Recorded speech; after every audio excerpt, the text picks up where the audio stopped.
संपाद के news channel में आपका स्वागत है और मैं हूं जर्नलिस्ट डॉक्टर हरीश चंद्र लखेड़ा। महाराष्ट्र के राज्यपाल भगत सिंह कोश्यारी पद छोड़ना चाहते हैं।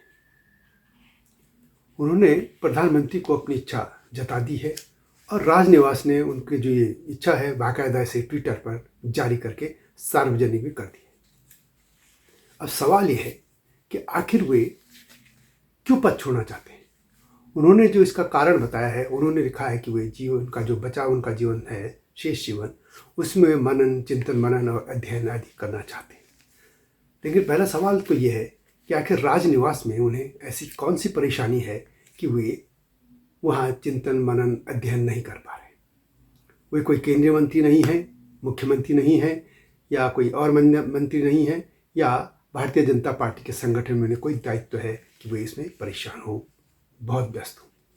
आखिर ऐसा क्या कारण है और आखिर ऐसी कौन सी वजह थी कि केंद्रीय गृह मंत्री अमित शाह भारतीय जनता पार्टी के वरिष्ठ नेता, पूर्व अध्यक्ष और पूर्व केंद्रीय मंत्री डॉक्टर मुरली मनोहर जोशी से मिले और जोशी का एक फ़ोन गया था कोश्यारी को और उसके बाद ही कोश्यारी ने यह अपनी इच्छा जता दी। आखिर यह क्या कनेक्शन है, यह सब बताऊंगा। लेकिन उससे पहले आप सभी से अनुरोध है कि इस चैनल को, संपादकीय न्यूज को सब्सक्राइब अवश्य कीजिएगा, वीडियो को लाइक और शेयर अवश्य कीजिएगा और मुख्य चैनल जो हिमालय सभ्यता पर है, हिमालयी लोग, उसको भी सब्सक्राइब अवश्य कीजिएगा। तो बात करते हैं अब कोश्यारी जी। कोश्यारी जी के बारे में थोड़ा बता देते हैं। पहले टोपी पहनते हैं और उनसे ये लगता है कि उत्तराखंड के लोग, वो उत्तराखंड के पूर्व मुख्यमंत्री रहे हैं और उनको देखते लगता है एक पहाड़ी लोग उनको लगता है, बहुत सीधे साधे सज्जन व्यक्ति। मैं राजनीतिक तौर पर नहीं कर रहा हूँ बात, राजनीतिक तौर पर वे बहुत चतुर हैं। आरएसएस से उनका जीवन उसी में बीता, अविवाहित हैं, जैसे आरएसएस के दूसरे स्वयंसेवक रहे हैं, और इसके अलावा खिचड़ी खाते हैं और सात्विक जीवन।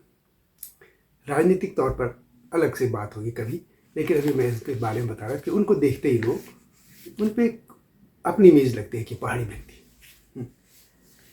लेकिन आखिर ये पहाड़ी व्यक्ति महाराष्ट्र के जो चतुर राजनीतिक है, जहाँ शरद पवार जैसे लोग हैं, आखिर वहाँ कैसे फंस गए। कोश्यारी ने 9 सितंबर 2019 को महाराष्ट्र के 22वें राज्यपाल के तौर पर शपथ ली। इस तरह उनके पास अभी कम से कम 3 साल और है राज्यपाल का कार्यकाल। वैसे 6 साल का होता है और वे काम तब तक करते हैं जब तक उनको वैसे सेंट्रल गवर्नमेंट से आदेश नहीं आता या नई नियुक्ति नहीं हो पाती। अब सवाल है कि जब उनके साथ अभी लगभग 3 साल बचे हैं तो बीच में वो पद क्यों छोड़ने लगे। एक तो कोश्यारी का जो कार्यकाल वहाँ रहा है पूरा विवादित रहा है। उन्होंने बहुमत न होने पर भी आधी रात को शपथ दिला दी थी देवेंद्र फडणवीस और उनके साथ थे अजित पवार, जो कि शरद पवार के भतीजे हैं और एनसीपी के नेता। लेकिन उनके इसकी आलोचना हुई और फिर वो सरकार भी नहीं बच पाई और उसके बाद फिर शिवसेना और कांग्रेस एनसीपी की फिर सरकार बन गई। ये जो फैसला था, ये उनके जो राजनीतिक जीवन है उस पर एक कम से कम उसकी आलोचना तो होती रहेगी, हमेशा होती रहेगी, और ये कोई अच्छा फैसला भी नहीं था। लेकिन सवाल ये है कि क्या उन्होंने फैसला खुद किया था? बिल्कुल नहीं। उन पर भारतीय जनता पार्टी हाईकमान या ये कहें केंद्र सरकार का दबाव था। ये तो तय है, हर जगह ऐसे होता रहा पहले भी। लेकिन इसके अलावा उनके कई बयान ऐसे थे जिससे वे विवादों में आ गए। और विवादों की बात छोड़ भी दें, लेकिन एक विवाद इससे हुआ कि उन्होंने छत्रपति शिवाजी को लेकर जो अभी एक बयान दिया, वो बहुत वहाँ के लोगों को पसंद नहीं आया। वो ये था कि उन्होंने कार्यक्रम में कह दिया था कि शिवाजी, जब वे पढ़ते थे तो तब उनसे पूछते थे कि तुम्हारे हीरोज़ कौन हैं, आइकन कौन है। तो उनके ज़माने में लोग कोई महात्मा गांधी का नाम ले लेते थे, कोई सुभाष चंद्र बोस, कोई जवाहरलाल नेहरू वगैरह आदि सबका नाम लेते थे। उन्होंने कहा कि शिवाजी महाराज अब पुराने ज़माने के हीरो हैं और अब के ज़माने में भीमराव अंबेडकर या गडकरी जैसे बहुत से लोग हैं। यानी उन्होंने शिवाजी महाराज को पुराने ज़माने का, या ये कह सकते हैं आउटडेटेड हीरो जैसे कह दिया।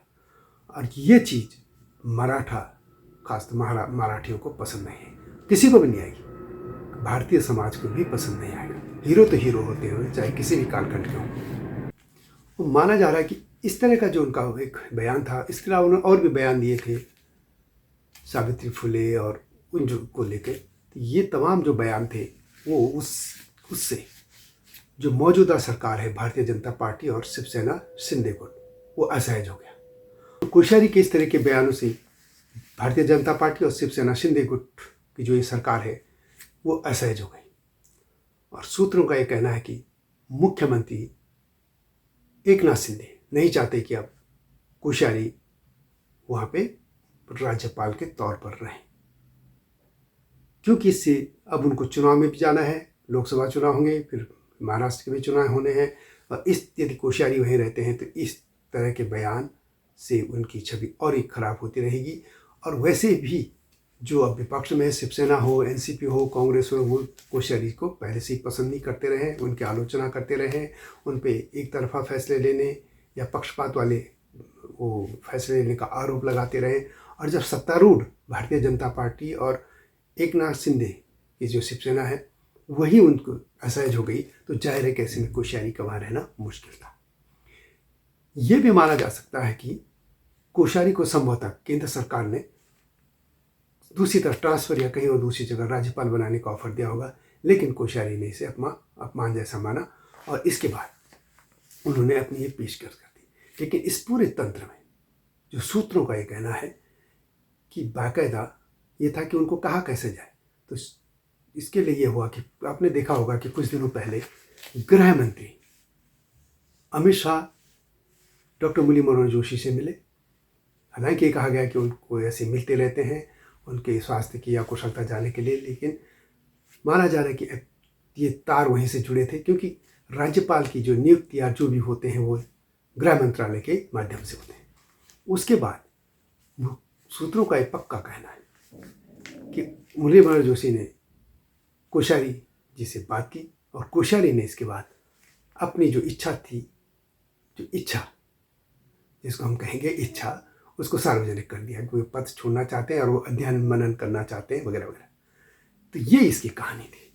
तो कुल मिला के है कि उनके बयानों से महाराष्ट्र की जो सरकार है भारतीय जनता पार्टी और शिंदे का शिवसेना ग्रुप जो है उनकी जो सरकार है वो कोश्यारी से असहज थी, खासतौर पर महाराज शिवाजी महाराज को लेकर उनकी टिप्पणी से। और इसके बाद जाहिर था कि कोश्यारी का इस पद पर बने रहना काफ़ी मुश्किल था और इसलिए उन्हें यह रास्ता चुना कि अब वे राजनीति से को अलविदा कहना चाहते हैं। लेकिन एक और बात है कि उत्तराखंड की राजनीति में जिस तरीके से कोश्यारी का भी दखल है, उन्हीं के ही शिष्य मुख्यमंत्री हैं। तो अब चुनाव भी होने हैं लोकसभा के, तो कोश्यारी का क्या इस तरीके से भारतीय जनता पार्टी का जो हाईकमान है वो नाराज करेगा या उनको कहीं दूसरी जगह ट्रांसफ़र करने के लिए उनको मनाया जाएगा, ये देखने की बात होगी। क्योंकि अभी मामला चल रहा है। कोश्यारी ने जो इच्छा जताई उस वक्त केंद्र सरकार की तरफ से कोई बयान भी नहीं आई, भारतीय जनता पार्टी के नेताओं की तरफ से कोई बयान नहीं आया। लेकिन एक और है, कोश्यारी के हमदर्द जो हैं राजनाथ सिंह रक्षा मंत्री, अब भी वे मोदी सरकार में बहुत पावरफुल स्थिति में हैं और ये देखना होगा कि राजनाथ सिंह अब उनके लिए क्या कुछ फैसला करवाते हैं। तो बहुत अभी दिलचस्प होगा कोश्यारी का खेल। इतना ही। और जो लोग कह के उत्तराखंड में मुख्यमंत्री बनना चाहते हैं वगैरह, वो बिल्कुल गलत है। वे मुख्यमंत्री अब क्यों बनेंगे? उनके नाम के आगे पूर्व मुख्यमंत्री लग ही चुका है, वो आपके शिष्य को बना ही चुके हैं। अब राज्यपाल मुख्यमंत्री सब हो गए, तब उनको जाहिर है कि वो उत्तराखंड की राजनीति में सीधे तौर पर उनकी कोई दखल नहीं होने वाली है। कि वो राज्य मुख्यमंत्री बने या कुछ नहीं होने वाला, एक गलत अटकलें हैं। बस अब ये देखना हो कि केंद्र सरकार उनके लिए क्या फैसला करती है। यह थी कोश्यारी के इस्तीफे की इच्छा वाली जो गाथा। आपको यह वीडियो कैसी लगी कमेंट में अवश्य लिखें। और हिमालय लोग जो हिमालय सभ्यता पर केंद्रित हो और यह संपादकीय न्यूज़, इसको सब्सक्राइब अवश्य कीजिएगा। अगली वीडियो की प्रतीक्षा कीजिए। तब तक नमस्कार।